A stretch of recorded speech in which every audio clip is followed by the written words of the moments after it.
What is up, good people? Jungle Link here. Hope you're having a great day. At the time of this recording, it is an incredibly close presidential race, but it's leaning towards Joe Biden. So I want to examine his tax plan because this has sweeping implications for investors, but I think it's going to alter a lot of people's plans out there within digital assets. If you've been following me for a while, you know the plan has been build as big a stacks as I can. And when we hit that next bull run, to essentially cash out the whole lot in one big sweeping movement and move that value out of highly volatile crypto into less volatile income producing assets. Well, I gotta tell you, if this goes through, that ain't happening. We're going to take a look at why that may be. It's going to totally alter my approach here. Now, to be clear, this is just a proposal, and even if Joe Biden does win the presidency, which it looks like he will, doesn't mean that the final tax plan will look like this. But if you're in the United States and you're a crypto investor, I think you have to think about this a little bit and how you approach this thing. Now, most of the stuff in here isn't going to necessarily affect us, the crypto investors. So I'm not going to hit all the different details. I thought this one was interesting.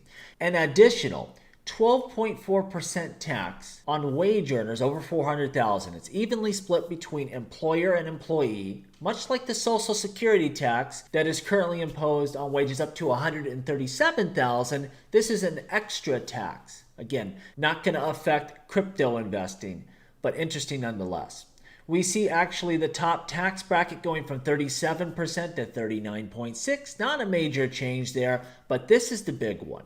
Long-term capital gains and qualified dividends taxed at the ordinary income tax rate of 39.6%. Now that is wildly different than what we see currently. If you hold an asset for longer than a year under the current tax code, doesn't matter how much money you make, you incur a maximum of 20% in federal tax. Well, this would raise that to 39.6%. Plus, there's an extra Medicare tax you'll get hit with.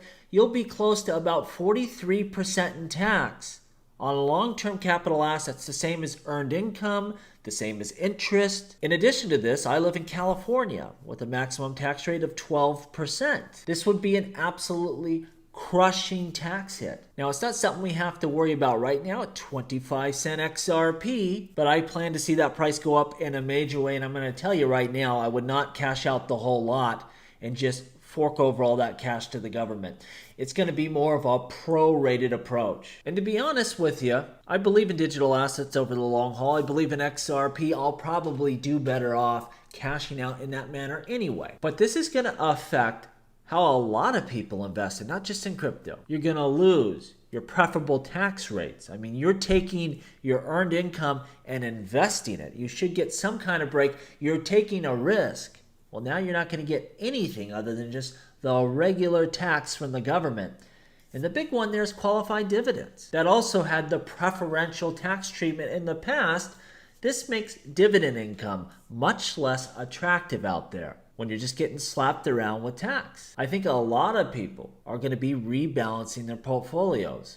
And it's going to be interesting as crypto becomes more mainstream. We see PayPal now, jumping into this area. They're not going to be the last. We see JP Morgan really having a wild shift in their outlook in cryptocurrencies. And to be honest, it's a public shift.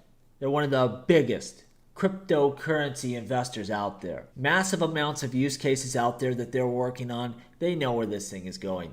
But if people start rebalancing their portfolios, I bet you some of that value starts hitting the crypto market. This could really show a mass exodus out of many of your traditional investments that gave you a lot of tax breaks and moving some of that value into crypto. It's going to be interesting to see this all roll out. And there's other things we see in here. There's a $15,000, first-time home buyer credit, which is kind of wild. I don't like that, especially here in California. We don't need to incentivize home ownership. We have a housing shortage, skyrocketing prices. Please don't do anything like that.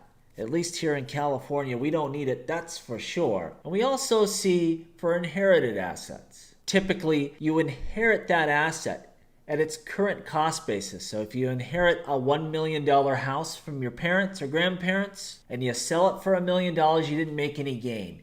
It's considered as if you bought it on the date of death. And this would apply to stocks or art or cryptocurrencies. Well, that's going away. They're looking to strip that step up out as well. Again, not going to have a major difference in investing, but interesting nonetheless. Bunch of money going to children under 6, all sorts of stuff here. But I'm going to tell you right now, this one here about long-term capital gains being taxed the same as ordinary income and also short-term capital gain. There's no benefit to holding longer than a year. This is going to change if we do see that big bull run we all expect to eventually come around. I think you will see me cash much less of my crypto holdings out, do so more over time. Of course, I'm going to expose myself to volatility. I may worry about tax and, overrun the bull run and back into a bear market, but that's okay because again, I have that long-term vision for cryptocurrencies. I have that long-term faith in XRP that over time it's going to become exponentially more valuable. And so I'd rather take my chances there. Of course, I'm going to pull some income when we do see that big appreciation in values. You want to lock in some profits for sure, but I'm not going to be as aggressive. I'll take my chances continuing to see my crypto compound in value over time rather than to just write checks off over to the government. Now, I don't really worry about are these plans good or bad. You can debate that all day long. I just look at what's the reality, what are we facing, and how can I deal with this in the best possible way. And to be honest, cashing out over time rather than one big balloon cash out scenario is probably the better way anyway. We all understand the long-term implications of digital assets, how they're going to change this world. Mass adoption is a long-term, kind of deal here. We're only going to become more important, more valuable. And bull runs are short-lived. They are ferocious, they are volatile, they're exciting times. They don't come around a lot, but when they do, man, this place lights up. Well, I'm going to be a little more reserved as I cash out on those crypto gains. Let me know what you think. Do you think your crypto stacks are going to well exceed $1 million at some point in time? And if you're a U.S. resident, would that federal tax rate going from 20% to almost 43% with the Medicare tax stacked on top of that 39.6%, would that also cause you to alter your plans? And as always, please like, please subscribe. The revolution will be televised right here on Jungle Link.